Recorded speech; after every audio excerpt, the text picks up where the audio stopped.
Hello दोस्तों, welcome back to my channel. कुछ दिनों पहले मैंने एक वीडियो बनाया था जहां पे मैंने बैकग्राउंड वेरिफिकेशन के बारे में बताया था कि किसी कंपनी में लगने से पहले जो बैकग्राउंड वेरिफिकेशन कंपनी परफॉर्म करती है वो कैसे करती है, किन किन फैक्टर्स पे बैकग्राउंड वेरिफिकेशन होता है और बैकग्राउंड वेरिफिकेशन होने के बाद आपके ऊपर उसका इफेक्ट क्या होता है। ये सारा कुछ मैंने एक डिटेल वीडियो में डिस्कस किया है जिसका लिंक मैं यहाँ पे डाल दूंगा, आप जाके चेकआउट कर सकते हैं। अब इस वीडियो को पोस्ट करने के बाद कई सारे लोगों के अलग अलग सवाल थे, क्योंकि सबकी सिचुएशन अलग होती है, तो वो जानना चाहते हैं कि उनकी सिचुएशन में बैकग्राउंड वेरिफिकेशन किस तरह से वर्क करेगा, कैसे फंक्शन करेगा। तो वैसे वो पूछी गई क्वेरीज में से जो कॉमन सवाल मुझे लगे, आज उस सवालों को मैं पिक करूंगा और इस वीडियो में एक एक करके उन सबका जवाब देने की कोशिश करूंगा। अब हो सकता है कि सेम सिचुएशन आपके साथ भी हो, तो आप भी ये वीडियो को एंड तक देख सकते हैं। अगर आपके भी इसी से रिलेटेड कुछ डाउट्स होंगे तो वो भी क्लियर हो जाएंगे। सबसे पहला सवाल हमारे सब्सक्राइबर दीपंजन दास ने किया है। तो इनका क्वेश्चन ये है कि पिछली कंपनी में ये एज अ फंक्शनल कंसल्टेंट काम करते थे, अब उन्होंने वो जॉब छोड़ दिया, नई कंपनी में इंटरव्यू दिया। क्योंकि इनके पास टेक्निकल कंसल्टेंट का नॉलेज था तो उन्होंने वो सारे इंटरव्यू के क्वेश्चंस भी क्लियर किए और वो जॉब उनको लग गया। अब इनका सवाल ये है कि बैकग्राउंड वेरिफिकेशन जब होगा तब क्या करंट कंपनी ये चेक करेगी कि प्रीवियस कंपनी में इनका डेजिग्नेशन क्या था, और अगर उनको ये पता चल जाएगा कि इनका डेजिग्नेशन टेक्निकल कंसल्टेंट नहीं था बल्कि फंक्शनल कंसल्टेंट था, तो उसकी वजह से इनको कुछ प्रॉब्लम आएगा बैकग्राउंड वेरिफिकेशन में या नहीं। तो दीपंजन, जब भी आपने अपना डॉक्यूमेंट कंपनी को सबमिट किया होगा, प्रीवियस कंपनी का डॉक्यूमेंट, तो वहां पे आपने अपना रिलीविंग लेटर भी सबमिट किया होगा। अब रिलीविंग लेटर में लिखा है कि फंक्शनल कंसल्टेंट आपका रोल है। अब एक प्रॉब्लम मैं आपको बताता हूं कि जितनी भी कंपनीज होती है यहां पे कोई भी स्टैंडर्ड रोल डिफाइंड नहीं है। हर कंपनी अपने हिसाब से उनके नेमिंग कन्वेंशंस अलग अलग होते हैं। कहीं पे एक डेवलपर को सॉफ्टवेयर डेवलपर करके बुलाते हैं, कहीं पे सिस्टम इंजीनियर करके बुलाते हैं, कहीं पे कंसल्टेंट सॉफ्टवेयर कंसल्टेंट करके बुलाते हैं। मतलब काम सेम कर रहे हैं पर अलग अलग ऑर्गेनाइजेशन में इनके डेजिग्नेशंस अलग अलग होते हैं। इसके अलावा ऐसा भी हो सकता है कि आपको कोई कंपनी में सॉफ्टवेयर इंजीनियर का डेजिग्नेशन दिया है पर आपसे सपोर्ट का काम करा रहे हैं, ये भी पॉसिबिलिटी है। तो डेजिग्नेशन इतना मैटर नहीं करते। अगर आपने इंटरव्यू क्लियर कर लिया है बेस्ड ऑन टेक्निकल कंसल्टेंट, आपको नॉलेज है और आपने अपना एक्सपीरियंस भी बताया कि आप टेक्निकल कंसल्टेंट का काम जानते हैं, आप अच्छे से काम कर सकते हैं, तो इतना मैटर नहीं करेगा। ऑब्वियसली ये बैकग्राउंड वेरिफिकेशन में चेक होगा कि आप एक्चुअल में फंक्शनल कंसल्टेंट थे या नहीं, ये चेक होगा। पर आप एक्चुअल में क्या काम करते थे अंदर, ये एक कॉन्फिडेंशियल इंफॉर्मेशन है और ये शेयर नहीं होती। तो इस केस में इतना मैटर नहीं करता है कि आप पिछली कंपनी में एक्चुअल में क्या काम करते थे। दूसरा क्वेश्चन है सब्सक्राइबर खामोश चेहरा से। तो इनका क्वेश्चन ये है कि प्रीवियस कंपनी में जॉब करते थे, वहां से नई कंपनी में जॉब लग गई। प्रीवियस कंपनी में इन्होंने सिर्फ 3 महीने काम किया, पर जब नई कंपनी में जॉब लगी तो इन्होंने प्रीवियस कंपनी के बारे में कुछ बताया नहीं। तो आई थिंक आपने प्रीवियस कंपनी से एब्सकॉन्ड किया होगा। तो गाइस, सबसे पहले ये समझ लीजिए कि हो सकता है कि आप जो करंट कंपनी में काम कर रहे हैं वहाँ पे आपको काम पसंद नहीं आ रहा है या आपको इससे अच्छी अपॉर्चुनिटी मिल रही है आगे जाके। तो मेरी एडवाइस हमेशा ये रहेगी कि एब्सकॉन्ड करने का अवॉइड कीजिए। इसकी वजह से आपको आगे बहुत सारी जगह पे प्रॉब्लम्स आ सकते हैं। तो आपको क्या करना है कि प्रॉपर एग्जिट करिए, स्मूथ एग्जिट करिए। इसमें क्या होगा कि आपको रिलीविंग लेटर भी मिलेगा, भले आपने 1 महीना काम किया हो या 3 महीना काम किया हो। पर गाइस, मैं ये भी जानता हूं कि आपकी कंपनी ऐसे सिचुएशन में बहुत ज्यादा रूड बिहेव भी कर सकती है, वो आपको हैरास कर सकती है और आपको रिलीविंग लेटर भी नहीं प्रोवाइड करेगी। तो उस केस में अगर आप एब्सकॉन्ड करते हैं, आपके पास कोई और ऑप्शन नहीं है, आपको एब्सकॉन्ड ही करना पड़ेगा, तो ये करिए कि आप भी जब भी नई कंपनी में जाएंगे तो वहां पे पुरानी कंपनी के बारे में सब कुछ सही सही बताइए कि आपने क्यों एब्सकॉन्ड किया। अब थर्ड क्वेश्चन है स्मार्ट बडी से। ये पूछते हैं, मुझे अपना टर्मिनेशन डेटा मतलब अपना ओल्ड जॉब डेटा क्लियर करना है ताकि वो जॉब कहीं दिखे ना, ये कैसे होगा। अब आते हैं इस सवाल पे कि आपने तो बताया नहीं कि आप पहले किस कंपनी में काम करते थे, तो उनको कैसे पता चलेगा कि आप पहले किस कंपनी में काम करते थे। तो इसके 2 कॉमन तरीके हैं। सबसे पहले है एनएसआर। अगर आपने प्रीवियस कंपनी में एनएसआर फॉर्म भरा होगा तो एनएसआर एक यूनिफाइड अथॉरिटी है जो मेंटेन रखती है आपकी वर्क हिस्ट्री। वहां से आपका नया एम्प्लॉयर जान सकता है कि आप प्रीवियस कौन सी कंपनी में थे। सेकंड तरीका है यूजिंग यूएएन नंबर। जो आपका पीएफ अकाउंट होता है वो कॉमन होता है, भले आप अलग अलग कंपनीज में जाके अलग अलग बैंक अकाउंट्स खोलें, पर आपका जो पीएफ अकाउंट नंबर होगा वो कॉमन होगा थ्रू आउट योर सर्विस। तो using this UAN number employer PF account पे जाके सर्च कर सकता है कि आपकी प्रीवियस ऑर्गेनाइजेशन क्या है। अब क्या क्या डिटेल सर्च कर सकता है वो हम आगे के क्वेश्चन में कवर करेंगे। तो हमारा 4th क्वेश्चन है YSD यूजर की तरफ से। ये पूछ रहे हैं कि सर सैलरी वेरिफिकेशन होता है क्या। तो भाई, जब भी आप प्रीवियस कंपनी के बारे में डिटेल सबमिट करते हैं अपनी नई कंपनी को, तो आप वहां पे 3 महीने की सैलरी स्लिप्स देते हैं। जो भी आपका लास्ट 3 मंथ्स वर्किंग है उसकी सैलरी स्लिप सबमिट करते हैं। इसके अलावा उसके अंदर आपका यूआईएन डिटेल भी मेंशन होता है। साथ ही साथ अपना रिलीविंग लेटर भी आप सबमिट करते हैं और रिलीविंग लेटर में भी आपका लास्ट टेक होम सैलरी रहता है।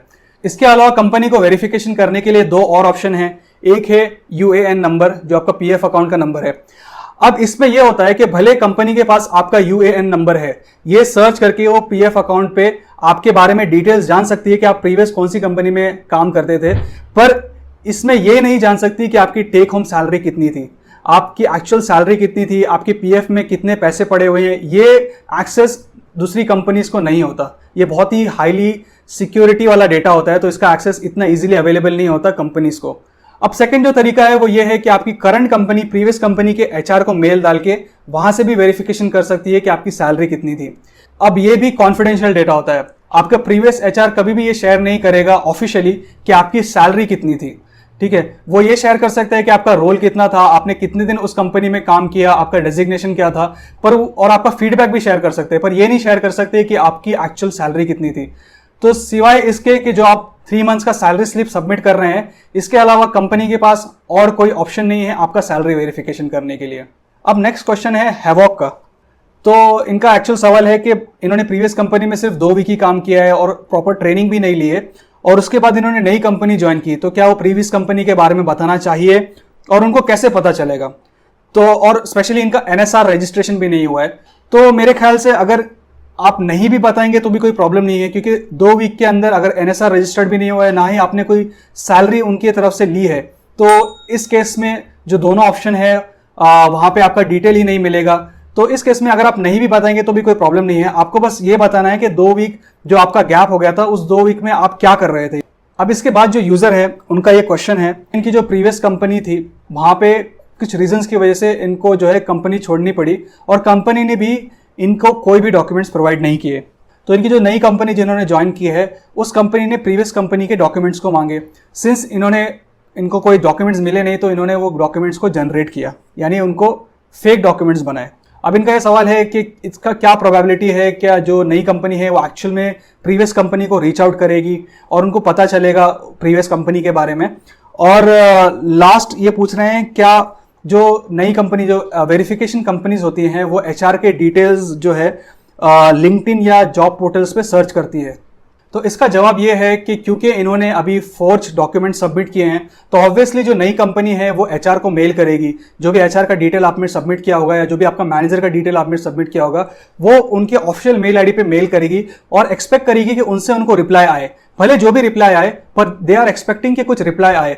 अब फर्स्ट केस में क्योंकि जो फॉल्स डॉक्यूमेंट्स हैं, तो ऑब्वियसली मुझे लगता है कि एचआर का मेल आईडी भी फॉल्स ही होगा, तो उनको उनकी तरफ से कोई रिप्लाई बैक आएगा नहीं। अब इस केस में आपका जो वेरिफिकेशन है वो अटक सकता है, क्योंकि यहाँ पे कोई रिप्लाई नहीं आ रहा, तो यहाँ पे एक बहुत ही रेड सिग्नल मिलता है उनको।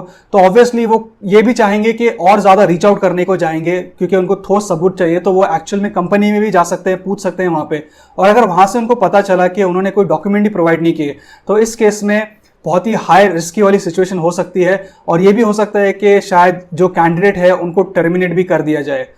अब जो आपका दूसरा सवाल है कि क्या ये लोग जो नई कंपनी वेरिफिकेशन वाले होते हैं, ये लिंक्डइन पे और जॉब पोर्टल्स में जाके एचआर का आईडी सर्च करते हैं, तो इन नॉर्मल केसेस में तो नहीं करते। एज फार एज वहां से रिप्लाई आ जाए तो नहीं करेंगे, पर हाँ, जैसे ये सिचुएशन में अगर रिप्लाई नहीं आया तो शायद लिंक्डइन पे जाके कर सकते हैं, पर ज्यादा केसेस में करते नहीं है।